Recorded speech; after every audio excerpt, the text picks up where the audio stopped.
Hello friends, मैं हूं सुदर्शन प्रकाश और आप देख रहे हैं यूट्यूब चैनल गुरु चकाचक। दोस्तों, आज हम जिस टॉपिक पर बात करने वाले हैं वो हर स्टूडेंट्स के लिए बेहद ज़रूरी है। दोस्तों, अक्सर आपने सुना होगा कि कोई स्टूडेंट बिना कोचिंग गए खुद से घर पर पढ़ाई करके एग्ज़ाम में अच्छे नंबरों से पास हो गए। दोस्तों, इसे सेल्फ स्टडी कहते हैं। तो दोस्तों, आज की इस वीडियो में सेल्फ स्टडी की बात करेंगे और जानेंगे कि सेल्फ स्टडी कैसे करें और सेल्फ स्टडी किन किन तरीकों से कर सकते हैं। तो चलिए वीडियो की शुरुआत करते हैं। लेकिन वीडियो की शुरुआत करें उससे पहले अगर आपने अभी तक इस चैनल को सब्सक्राइब नहीं किया है तो प्लीज़ कर लीजिए। साथ ही बेल आइकन पर प्रेस कर लीजिए ताकि नए वीडियो की नोटिफिकेशन तुरंत आपको मिल सके।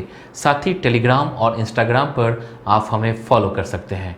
तो चलिए शुरू करते हैं अपने पहले टॉपिक के बारे में और जानते हैं सेल्फ स्टडी के लिए एक लक्ष्य बनाएं। दोस्तों, हर स्टूडेंट का एक एम होता है, यानी कि सपना होता है। कोई ज़िंदगी में डॉक्टर बनना चाहता है तो कोई इंजीनियर बनना चाहता है, तो कोई सरकारी नौकरी करना चाहता है तो कोई बिजनेस करना चाहता है। यानी कि हर स्टूडेंट का कोई न कोई लक्ष्य तो होता ही है। इसलिए दोस्तों, पूरी तरह से मन लगाकर तभी पढ़ाई कर पाएंगे जब आपकी आंखों के सामने आपका लक्ष्य होगा, क्योंकि तब आपको इस बात की चिंता होगी कि आपको अपने लक्ष्य को पूरा करना है। इसलिए सेल्फ स्टडी करने का सबसे पहला नियम है कि अपने लक्ष्य को तय कर लें। इसके बाद जानते हैं पढ़ने के लिए रूटीन बनाएं। दोस्तों, जीवन में अगर आपने लक्ष्य को यानी कि अपने गोल को अचीव करना है तो ज़िंदगी में टाइम टेबल का होना बहुत ज़रूरी है।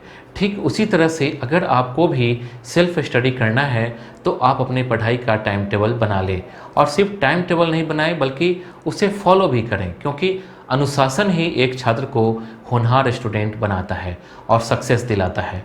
इसलिए सेल्फ स्टडी का दूसरा मूल मंत्र ही होता है समय की पाबंदी। अब जानते हैं पढ़ाई के वक्त ध्यान ना भटके।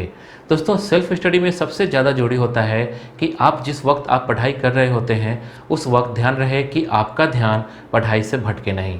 मतलब पढ़ाई के समय ना तो मोबाइल पर आपका ध्यान हो, ना ही दूसरे काम पर, ना दोस्तों से मिलना, ना ही खाना खाना और ना ही खेलना, क्योंकि पढ़ाई अगर आपने कंसंट्रेशन के साथ नहीं किया तो आपका ध्यान भटकेगा और आप सेल्फ स्टडी नहीं कर पाएंगे।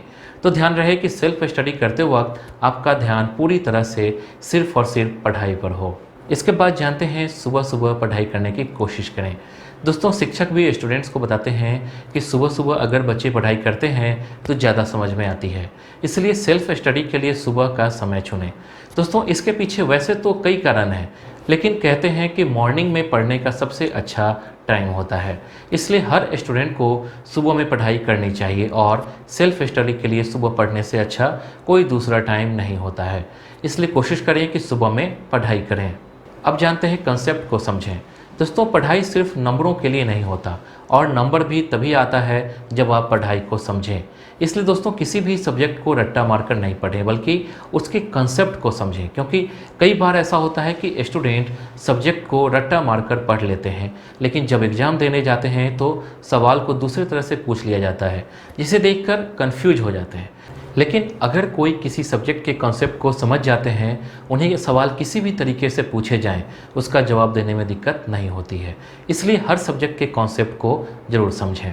दोस्तों, आपको मैं एक ऐप रिकमेंड करना चाहूँगा जिसका नाम है IFAS। यहाँ पर आप CSIR नेट का ऑनलाइन कोर्स ज्वाइन कर सकते हैं।